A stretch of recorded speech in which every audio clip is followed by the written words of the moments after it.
দিদিকে বলোতে ফোনে মিলল আবাসের ঘর। ফোন করে ঘর পেল হিঙ্গলগঞ্জের 150টির বেশি পরিবার। সান্ডিলবিল পঞ্চায়েত আবেদনেও সেখানে ঘর না পেয়ে ফোন। অনুপম রয়েছে। অনুপম, পঞ্চায়েতে জানানো হয়েছে, প্রশাসনকে জানানো হয়েছে, কোনো কিছুতেই সুরাহা পাননি। অবশেষে দিদিকে বলতে ফোনে মিলল আবাসের ঘর। কতটা খুশি এই যে 150টি পরিবার, তারা ঘর পেলেন, কতটা খুশি, কি বলছেন তারা?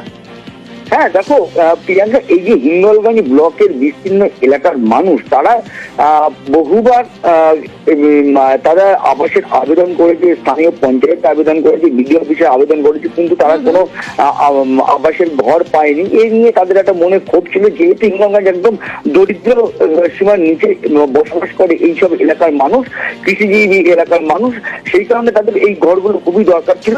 এবার তারা না পেয়ে অবশেষে তারা দিদিকে বলো তাকে ফোন করে এবং সেই ফোনে কিন্তু খুব দ্রুত সেই সমস্যার সমাধান হয় এবং 149টি পরিবার এই দিদিকে বলোর বাড়ি পেয়েছে, আবাসের তালিকায় কিন্তু তাদের নাম এসে গেছে এবং দ্রুত তাদের বাড়িও শুরু হবে। এবং এই যে সান্ডিলবিল পঞ্চায়েত, তার মধ্যে 3 জন আছে এবং তারা কিন্তু রীতিমতো খুশি এবং দিদিকে কিন্তু যথেষ্ট তারা ধন্যবাদ জানাচ্ছে যে তারা সমস্যার সমাধান